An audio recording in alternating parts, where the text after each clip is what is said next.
The auction. No one watched. The sun was hot and sharp on the slave market of planet Drazul. Dust floated in the air. The smell of sweat, rusted metal, and sadness filled the streets. Traders shouted prices. Aliens haggled loudly, and the crowd pushed toward the center where the main auction was happening. But far away, in the darkest corner of the market, there was a small wooden platform. One weak light flickered above it. A young alien girl sat there, her wrists and ankles bound by heavy iron cuffs. Her silver-blue skin was bruised, and her long white hair was dirty and tangled. She was thin, too thin. Her large eyes were dull. She didn't speak. She just stared at the ground. The auctioneer standing beside her laughed loudly. He was a fat, slimy creature with 4 eyes and a cracked voice. "Look at this one," he shouted. "A broken toy. She's not strong enough to carry tools, not pretty enough to entertain, not smart enough to learn anything. No one wants her. Useless." The small crowd near the platform only smirked and moved on. No one stopped. No one bid. The auctioneer raised one hand. "Fine. Starting price. 1 credit. Silence. "Anyone? No? Not even for 1 credit?" He laughed again. "Then, she's free, sold for nothing." He was about to drag her off the platform when a voice came from the edge of the crowd. "I'll take her." The crowd turned. A man stood there. He wore brown armor, scratched and worn from years of use. A helmet hung at his side, and a long coat blew behind him. He looked human, tall, broad shoulders, quiet eyes. His face was rough with dust and sunburn. He held up a credit chip. The auctioneer blinked. "You're serious? You want this?" The man didn't speak. He only walked forward, dropped the chip, and looked at the girl. The auctioneer shrugged. "Fine, take her. She's yours now." The iron cuffs clicked open. The girl didn't move. She just stared up at the man, confused. Why had he taken her?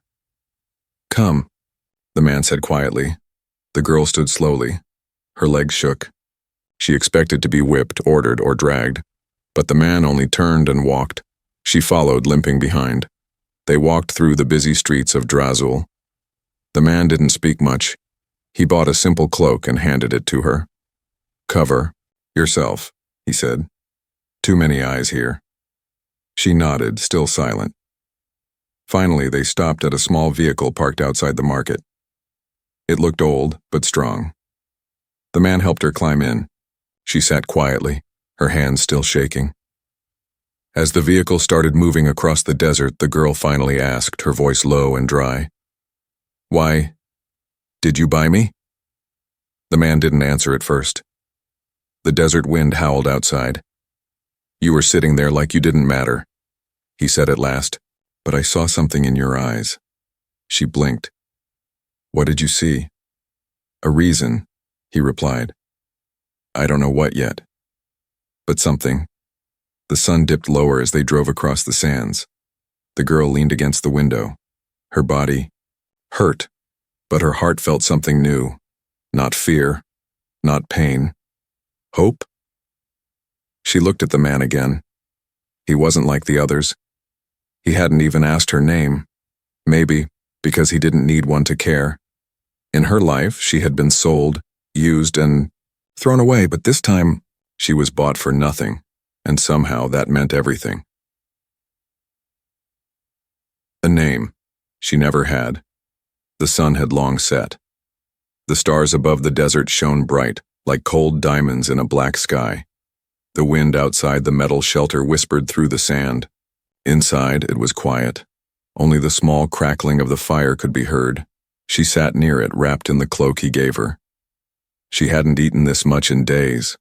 Her belly was warm now, and her body felt strange, not sick, but safe. She glanced at the strange man who had brought her here. He sat across from her, fixing a broken weapon on the table. His hands were strong and steady. He hadn't touched her. He hadn't shouted at her. He hadn't even asked for anything. It confused her. The silence between them grew too long. She looked at him and finally asked, What do you want me to do?" The man looked up. His eyes weren't cruel like others. They were calm, tired. "Nothing," he said. "Just rest."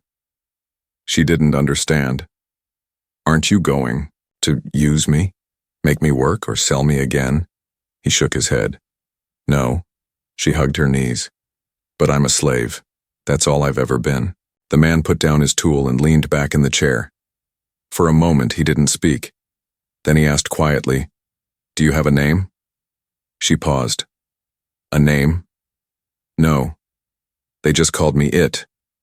Or Thing." The man nodded slowly. Then without warning he said, "Then I'll give you one." Her eyes widened. "A name?" He looked at her with a small, thoughtful smile. "You look like Elisa." She blinked. The sound of that word, it felt like sunlight after years in the dark. "Lisa," she whispered. Her throat tightened. "Is that me?" "It is now," he said. Tears filled her eyes. She didn't know why. No one had ever given her anything, not food, not comfort, and never a name. She hugged her knees tighter. "Why are you being kind to me?" The man looked at the fire. "Because I know what it's like to be thrown away." That night, Lisa couldn't sleep. She stared at the ceiling of the small shelter, her heart racing with new feelings. She wasn't chained.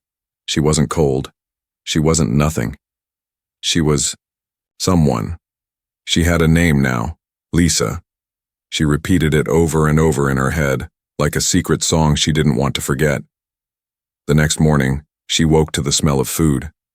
She sat up slowly and saw the man placing a bowl of hot stew on the small table. He nodded at her. "Eat. We've got a long ride ahead." She followed him out after breakfast. He had fixed a bag for her. It wasn't fancy, but it was clean. It had shoes, a water pouch, and even a small blanket. "No one ever gave me things before," she said, holding the bag like it was treasure. He only said, "You'll need it." They got into the old vehicle again, dust clouds rising as they left the shelter behind. The desert stretched out in every direction. "Where are we going?" Lisa asked. "There's an outpost city north of here," he replied. "I have contacts, people who owe me favors." "What are we going to do there?" He looked at her seriously. "Find out who you really are." Lisa's heart skipped. She didn't know her past. She didn't know where she came from. But for the first time, she wanted to know. Hours passed. They traveled through dry canyons and broken hills. Suddenly, Lisa noticed something. They were being followed. A small, fast ship had appeared in the sky. Just a dot at first, but getting closer. Her instincts screamed inside her. "Someone's coming," she said. The man didn't seem surprised. "Yeah, I noticed an hour ago." "Why didn't you say anything?" "Didn't want to scare you." "Shouldn't we run?" He smirked. "That's not my style." As the ship roared closer, Lisa grabbed the edge of her seat. The man flipped a switch and 2 cannons rose from the side of the vehicle. He looked at her. "Stay low." In that moment, Lisa realized something terrifying but also amazing. This man who had bought her for nothing, who gave her a name and who asked for nothing in return, was ready to fight for her, and she didn't even know why. But deep inside, she swore she would find out.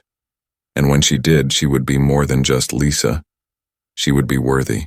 The hidden scar and the hidden power night had fallen again. The desert stars above blinked gently, but the world below felt tense. The small outpost they found was quiet. Too quiet. It looked abandoned. The lights inside flickered, and the door creaked open on its own. Still, the man stepped inside first, his weapon drawn. Lisa followed, clutching her new cloak tight. She had felt something strange all day. Not fear, but a pressure in her chest, like something inside her wanted to wake up. The man checked every corner. "Clear, we'll stay the night." Lisa nodded and walked toward a metal basin in the corner. There was still water inside. Old, but clean. She pulled off the cloak and slowly unwrapped the bandages on her back. Her skin felt sore again, something under it pulsing slightly. When she turned her head to look in the cracked mirror, her breath caught. There was a faint glow under her skin. A mark. a strange curved shape glowing blue, like thin fire trapped inside her body. She touched it. The glow flared, then faded again. Behind her, the man's voice was quiet. "You didn't tell me about that." Lisa jumped and turned quickly. "I didn't know it wasn't there before." He stepped forward and looked closely, careful not to touch her. "That's not a wound. That's a seal, tech-based, bio-bonded, alien level, far beyond normal." "What does it mean?" she asked, her voice trembling. He shook his head. "I don't know, but someone marked you for something important." Lisa looked back at the glowing shape in the mirror. "I'm not important," she whispered. "I was thrown away." "Then why," he said softly, "is the entire galaxy suddenly interested in a girl sold for nothing?" Later that night, Lisa couldn't sleep. The strange glowing mark on her back kept pulsing, like it was listening for something. She stepped outside the shelter quietly. The desert was calm, the wind cold. She walked barefoot across the sand, the stars above reflecting in her silver blue eyes. And then she heard something. A whisper. Not with her ears, but in her mind. It was not words. It was a feeling, a soundless message. "Wake up." She turned her head slowly and saw something moving in the darkness, a small desert creature, 6 legs, glowing eyes. She should have been afraid, but she wasn't. The creature froze. It looked at her. Then, something strange happened. The creature backed away. It didn't run. It bowed. Lisa blinked. Why would a wild animal bow to her? Suddenly, pain burst in her spine. She fell to her knees, gasping. The mark on her back burned, glowing brighter than before. Her hands pressed into the sand, and the earth around her started to tremble. The air felt electric. Something was changing. From inside the shelter, the man rushed out, weapon in hand. He stopped cold when he saw her. Lisa was glowing, not just the mark, her whole body. Her skin shimmered like starlight. Her eyes lit up with a strange blue fire. She wasn't screaming. She wasn't crying. She was remembering. Flashes hit her mind, images she didn't understand. A lab, bright lights, cold tables, voices, machines, needles. Project L9 activated. Emotion control protocol failed. Subject, unstable, terminate, then silence. She gasped as the memory faded. She opened her eyes. The man was kneeling beside her, arms around her shoulders. "Are you okay?" he asked, breathless. I saw things," she said. "I was made, not born. They built me. I was a project, not a person." He held her tightly. "They were wrong. But what if I'm dangerous? Then let them fear you," he whispered. "But you're not alone anymore."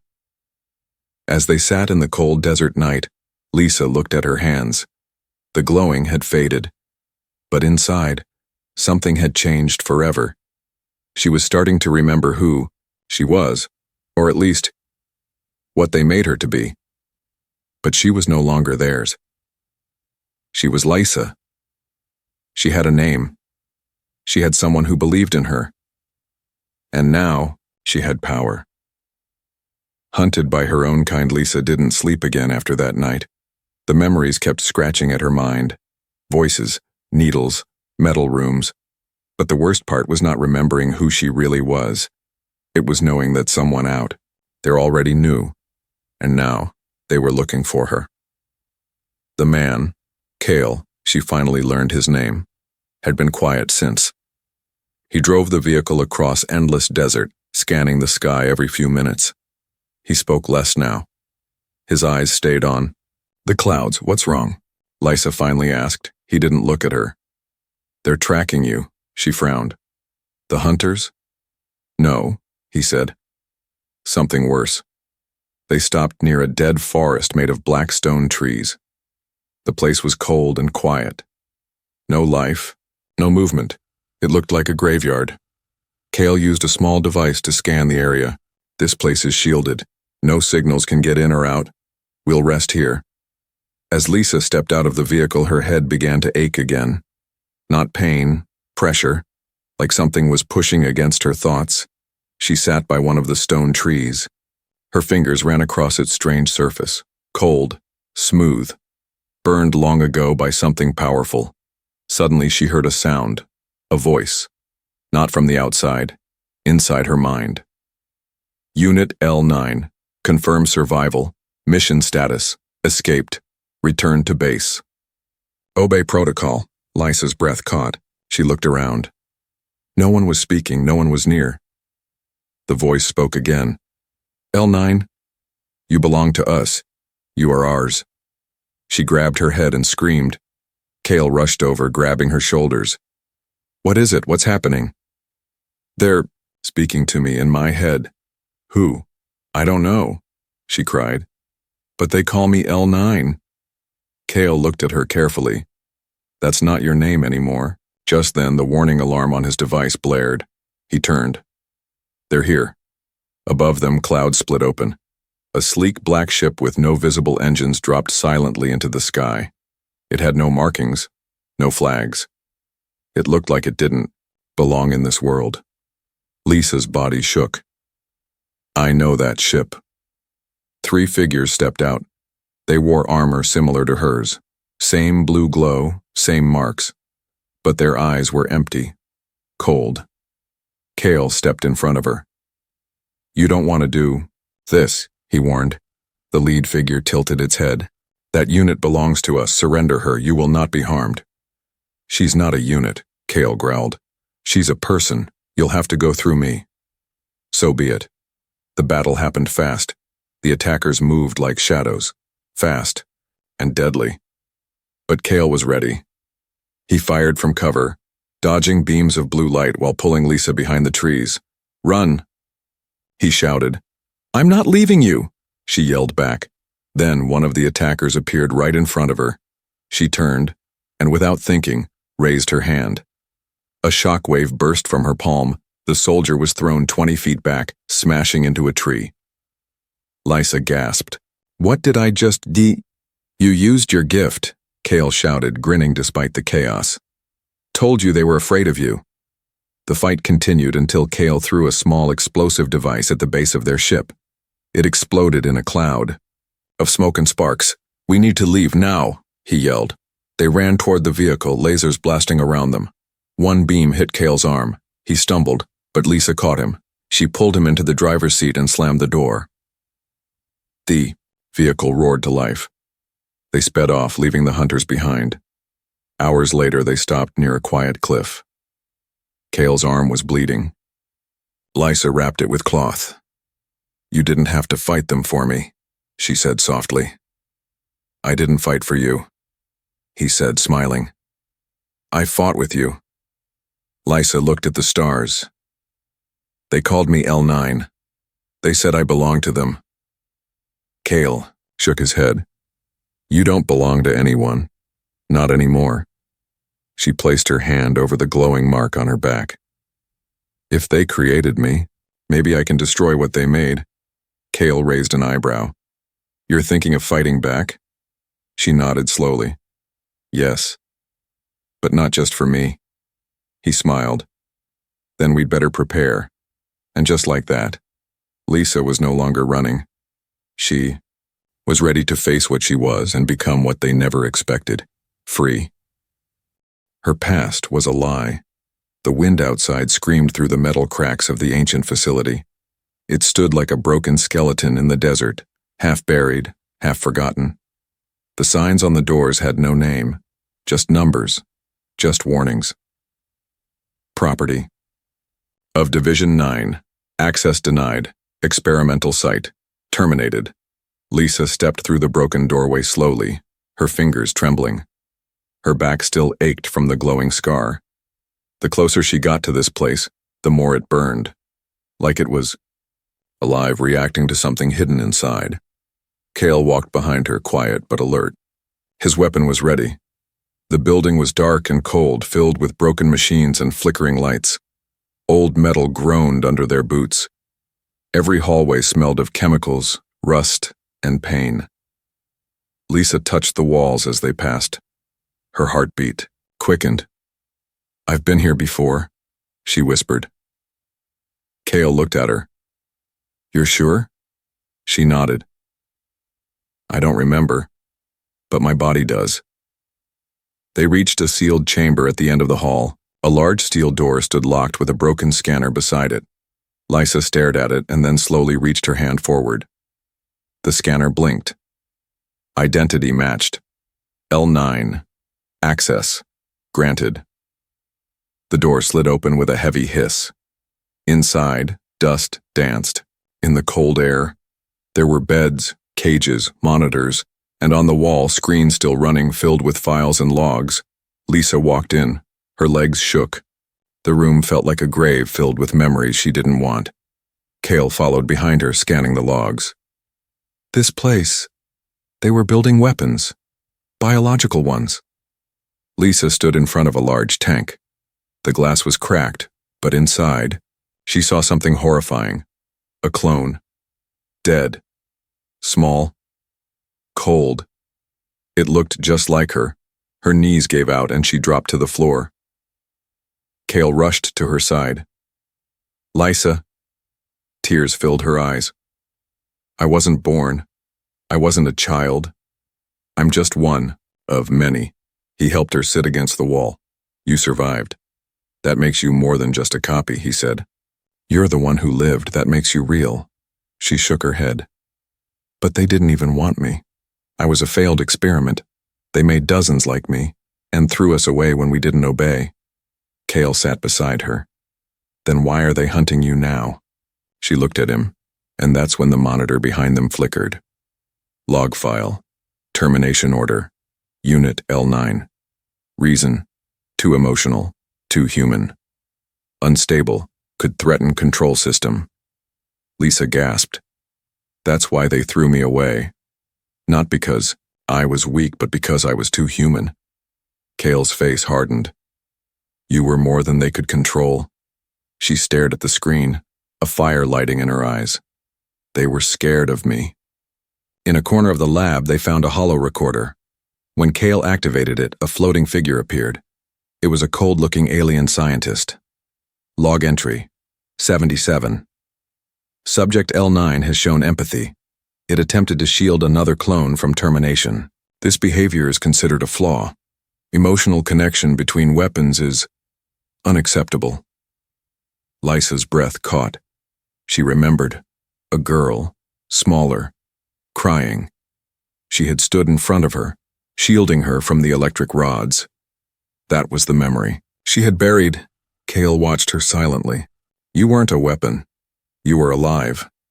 Lisa clenched her fists. "They punished me for showing kindness, for caring." She looked around the lab, this place that tried to erase her soul. But she was still here, still breathing, still human. Even if made in a lab, Cale stood and offered his hand. "Come on, let's burn this place to the ground."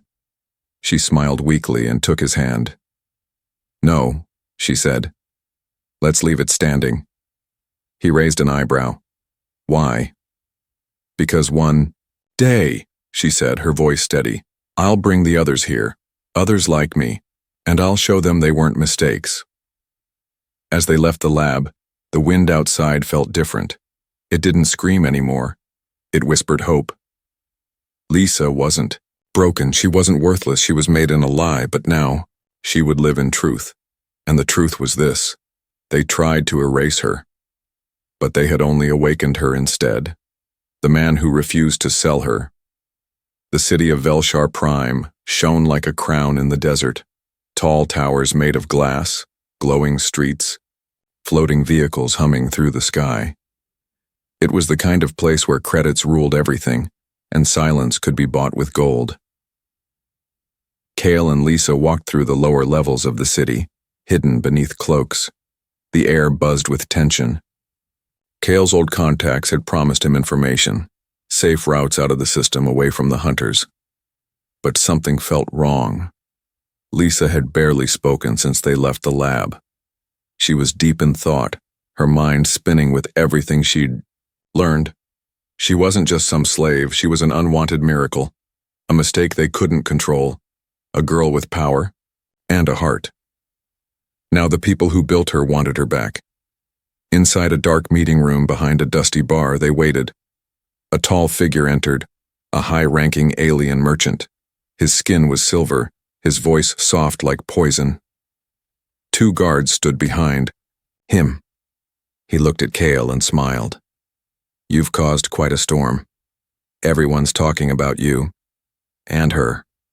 Kale didn't smile. I need a way off-world, clean and fast.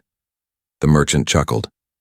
Before we talk about that, I have a message. From an interested party. He threw a glowing cube onto the table. A hologram flickered to life. A voice spoke, calm, but full of power. Unit L9 is property of Dominion Genetics. Return her and be rewarded.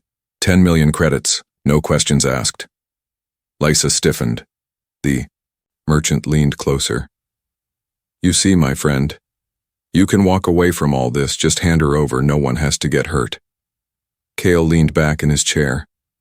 What happens to her if I say yes? She'll be studied, corrected, repurposed. She'll forget all of this, she'll feel no pain, we promise. Kale stared at the merchant for a long moment, then stood. No deal.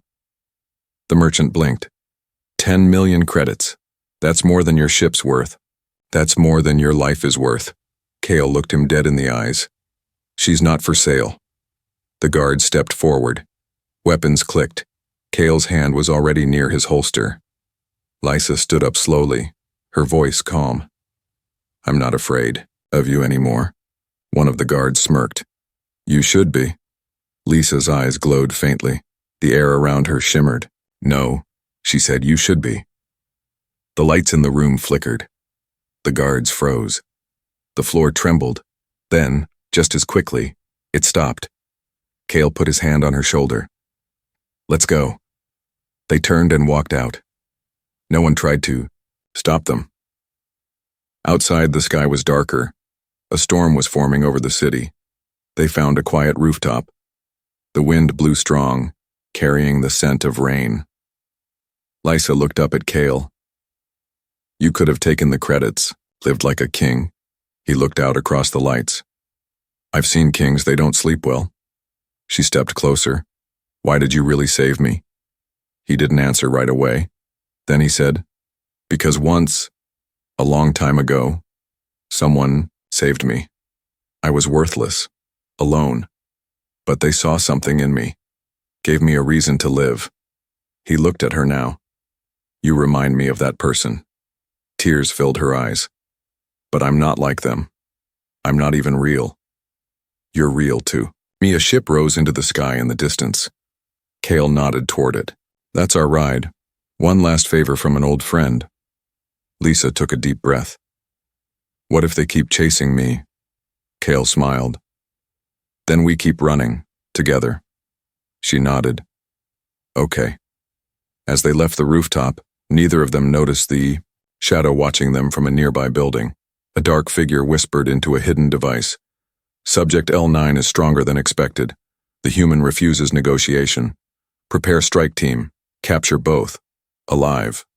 The hunter smiled. This time, they won't escape.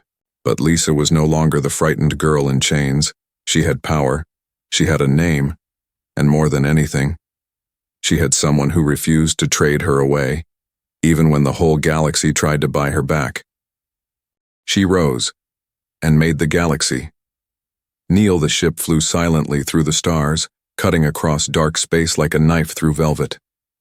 Kale sat in the cockpit watching the nav screens. Lysa sat behind him, legs crossed, breathing slowly, eyes closed. She wasn't resting, she was remembering. Remembering everything now. Her creation, the pain, the training, the punishments, the cold hands that built her, and the cold voices that told her she was just a tool. But also remembering him. Kale. The man who didn't need her power, who didn't need to own her. He just saw her like a real person, like she mattered. The ship suddenly shook. Red lights flashed. Missile lock, Kale shouted. Lysa was already on her feet. Evade, she said. I'll handle the rest. Kale dodged between asteroids, but the enemy ship behind them was faster, sleek, black like a shadow with wings. A voice came through the comms. Unit L9, final warning, surrender yourself. The man will be spared.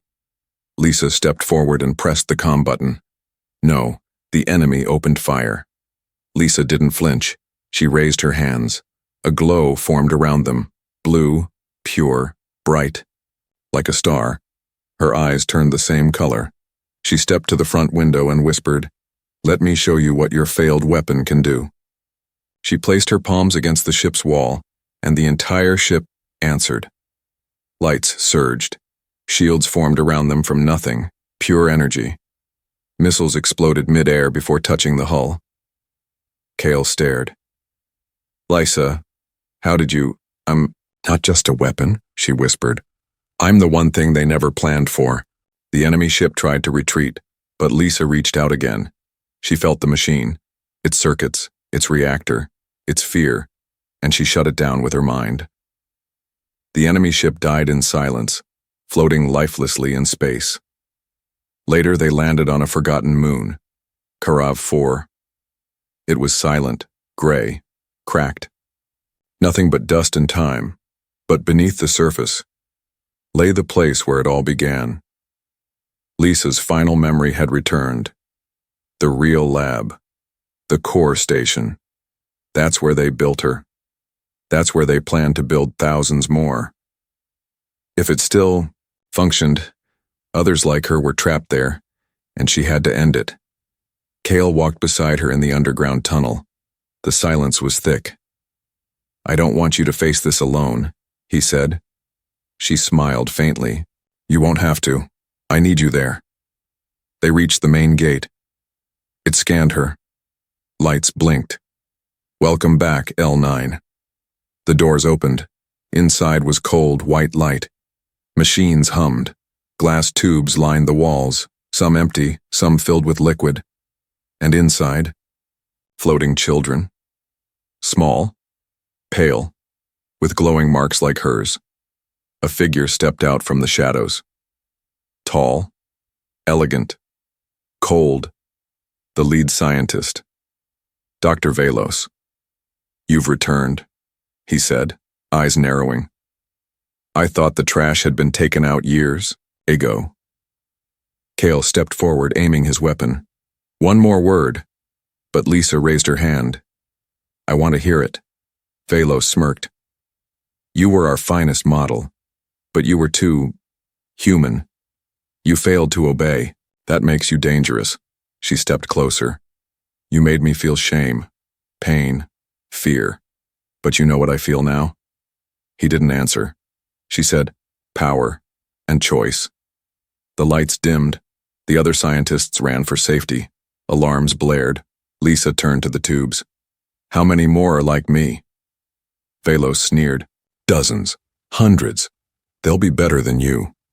She stepped to the control panel and placed her hand on it. It lit up under her palm. Her voice echoed through the room.